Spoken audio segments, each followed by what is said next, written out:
Hey YouTube, Corruptor 1990, and today I am bringing you a far too early Sorcery TCG Gothic Avatar tier list. So I'll start by going over the different tiers that I have here. So the top being actually good. These are, maybe consider this tier list like a prediction tier list, but the actually good ones are the ones that I think are going to see a lot of play at cornerstone events.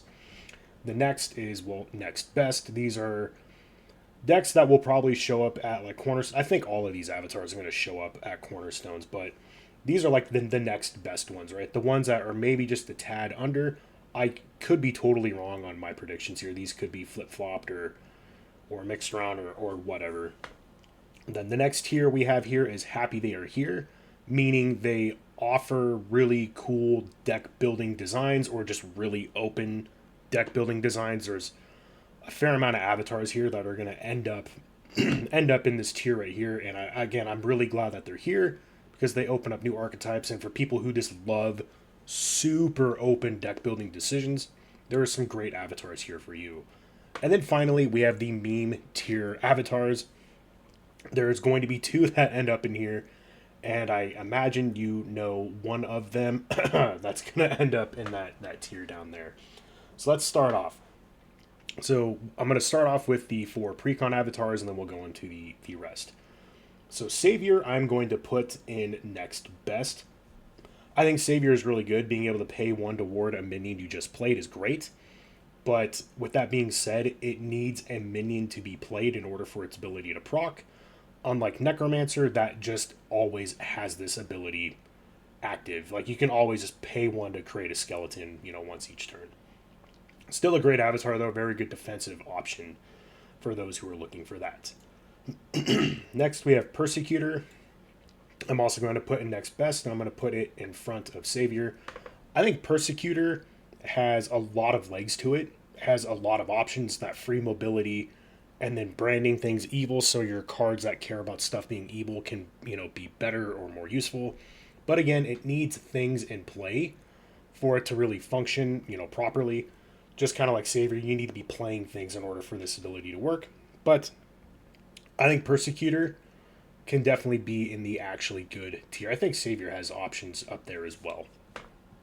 Next, we have the Necromancer, and Necromancer I'm definitely going to put as the actually good. I think this avatar is going to see a plethora of play. In the play testing I've done here at home, just like gold fishing games by myself, this avatar is just very, very good. Even building decks using just Gothic, it's great. But if you include stuff like Boudicca and whatnot that buff up damage dealt to sites by your minions, this avatar can get quite out of hand. So Necromancer, I think, is a very, very solid pick for sure. Next, we have the Harbinger. I'm going to put Harbinger down in the Happy They Are Here. This is definitely an avatar for the Timmy players out there. I would consider myself one of those players. And if you don't know what that means, Timmy players love big, scary, dumb, dorky monsters. Playing the 8 cost freaking 10 power stuff, this avatar supports that play because it makes them a little bit cheaper to play. And it's also fun because the sites that get affected by it are random every game. So your games are going to be a little different every time you sit down and play them. Next, we got Realm Eater. And Realm Eater, I don't know whether to put in next best or Happy They Are Here. I think I'm going to put it in the Happy They Are Here for now. It's cool that we have an avatar that's dedicated to site destruction.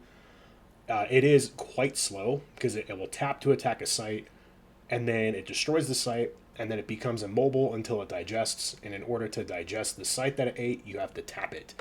But there are cards like Helpful Hob that can untap this to retap it to digest in the same turn, which is pretty cool. And then you can run stuff like Fey Changeling to bounce the Helpful Hob back to your hand to then replay it. Plus, Water has some good site destruction, so I can see a Water Fire site destruction based deck. Is it better than Pathfinder destruction? I don't know. I don't have a Realm Eater. I'm very much looking forward to getting one so I can build the deck and test it out. I mean, even a Realm Eater versus Pathfinder game would be quite hilarious.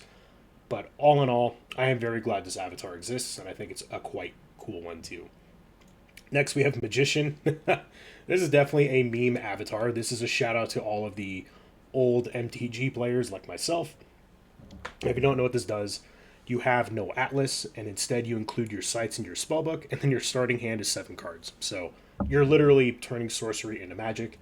I did make a meme deck where I have a 99 card spellbook with Magician, and I named the deck EDH and Sorcery, and I only run one of. So it's quite funny. It's here for the old Magic players. It's here for the memes, and I think it's hilarious. It has exceptionally good art on it too. I love the artwork on this avatar, and while there's things in the meme tier, I am also glad they are here because I find it quite funny. But I don't know. Magician could be next best. There could be like some kind of combo deck that runs with Magician. I don't know. But I'm glad it's here, but it is definitely to me a meme tier avatar. Next we have the Ironclad Chad, and I'm actually going to put in next best. Being able to take 2 less damage is quite good. There's what is it, a card called Searing Truth, where you draw 2 and then you take damage equal to the highest cost among those 2 cards. Ironclad prevents that damage, so you get some good card draw. Is it better than Battle Mage? I don't know. I think Battle Mage might be a better like Voltron type list, but there are some very cool stuff with Ironclad. I did make a meme deck called Don't Hurt Me with Ironclad, and it runs a bunch of like power reducing stuff, prevent damage, all of the equipment that prevents damage, and it's just trying to make the game last as long as possible. I do think Ironclad has some legs though. Next, we have Interrogator, and I think Interrogator is going to be one of the better, more played avatars in this set. This avatar is scarily good. Basically, it says whenever a minion strikes an avatar, that person either lets you draw a card or they take 3 more damage. So both of those effects are very, very good, and running really aggressive like aggro lists can get a little out of hand, especially if you're doing stuff like grapple shot. I made a Voidwalk deck because there's a lot of Voidwalk stuff that's cheap that you can, summon right next to your opponent's avatar and be threatening this ability right from the get-go. So, that's always great, but all the stuff that's like charge and lower cast cost, this avatar I think is going to be very, very good going forward. But both of these I think are kind of the obvious picks. Next, we have Impostor. Impostor is one that I'm glad is here, and in fact, I'm gonna put it in front of Realm Eater. I still like Harbinger more, but Impostor uses the collection, and you basically put a bunch of avatars in your collection, and you can pay whatever the mana is. I forgot what it is. I think it's 3, and you can banish one of the avatars in your collection, and Impostor becomes a copy of it, gaining this ability until you use the ability again. So it gives a lot of like mid-game agency on responding to certain effects or abilities, and I think it's just really neat to have like a toolbox avatar that changes into other avatars. I really dig this. Again, it creates a lot of very vast open deck build decisions, and for people who love stuff like that, I think this avatar is great for you. I'm a little scared of very open deck building decisions, but I think this one's great. Next, we have a Duplicator. I think Duplicator is also a meme tier avatar. And if you don't know, your deck can only include uniques, and you have to run 2 copies of every unique in your deck. I think it's just spellbook. I don't think it affects the Atlas because I don't even know if that would be possible. But this is here for people who have like all the uniques, the expensive collections, and just want to kind of flex on the community with how many expensive cards they have. In general, though, I think it's funny. I don't know how good it is. Like, sure, you can run like 2 P-Stones, Ring of Morgans, like all the cores, literally all the cores. I will be very curious to see if anyone has a fully foiled out Duplicator deck. I think that would be like the biggest flex ever. It'd be really interesting to see that, and if it actually works well. But all in all, I think Duplicator's all right. I like Magician more for the meme flavor, but Duplicator is cool, and I think it does cater to the collectors of this game, which is, that's a thing. Next, we got Corruptor, and I'm going to put Corruptor, I'm going to put it right here in front of Impostor. So Corruptor makes all of your beasts, monsters, your angels, demons, and then your mortals undead. So it basically makes everything evil that isn't evil, besides spirits, and maybe a couple other things. But this really opens up deck building too. It allows you to just play everything and then have everything evil, so you can play all the evil matters stuff.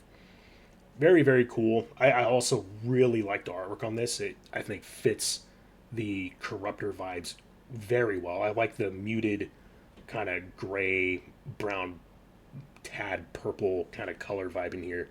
Really makes it feel ominous and evil.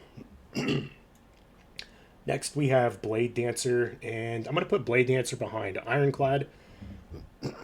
Again, Blade Dancer is like a battle mage type avatar, except it gains some free movement, kind of like the Persecutor over here. The thing is, with Blade Dancer, you're going to want a lot of life gain because you're going to be taking a lot of damage. So basically, whenever Blade Dancer attacks, it untaps, or whenever it attacks, it like moves to another site, and then it attacks another thing there. So you get like a move and a double attack. But again, with only one attack, you're very limited on what you can do with it.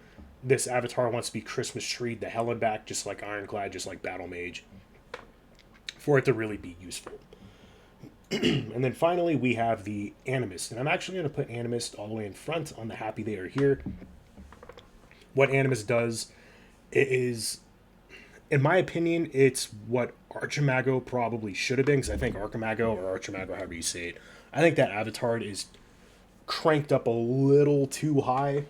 It wants to be a spell-based deck or a magic-based deck, and then you gain all of these benefits for double casting all of this stuff, and it can kind of get degenerate pretty quick. Animist here lets you play spells or the magic cards as minions with power equal to their cost. So it allows people to build like a magic only deck and still have some agency on realm placement and just overall presence in the realm. And I think that's really great and important for people who like playing burn style decks or like heavy magic based decks. I think Animist is probably going to be the next avatar for you if you don't want to play Archimago and kind of feel bad for breaking the game when you cast, Divine Healing like 6 times in a game. It's a little much. I think Animist is great though. So anyway, that is my tier list. Let me know what you think of it. All in all, for Gothic, I think my favorite part of Gothic is the avatars that included in the game. I think all of these are just the slam dunk design wise for the game, and it adds so much deck building options for all of the sorcery players out there. We have these these like very vast open deck builds here for people who love just having access to the entire card pool and creating all of these cool strategies and making these solving these unique puzzles for like good deck building decisions. People who like blowing up sites, I think Realm Eater is really cool. Again, if you like running all the spells, this is great. These avatars, I think, are going to be incredibly strong. I don't know if they're going to be, like, broken or anything. I don't think it's going to be, like, another Druid-esque thing, but I think these are definitely ones to look out for, to tech for. I'm personally running a lot of ping damage in my decks, like, nearby ping damage to deal with all the Skelly tokens. And Interrogator, you're just going to need to be a little defensive against it. Like, it is meant to be up in your face, and it's going to either do more damage to you or it's going to gain card advantage, which will then do more damage to you. So definitely keep an eye out for these. And again, I think Persecutor could maybe go up here as well, maybe even Savior, who knows. All in all, I think all of these avatars are great. I don't think any of them are bad, and I'm happy that Gothic is out and it gave us all of these options. So anyway, like I said, let me know in the comments down below if you agree with this, where you would put stuff, how you would rank these, all that fun stuff. And make sure to like, comment, subscribe. And until next time, I'll catch you all later. See ya.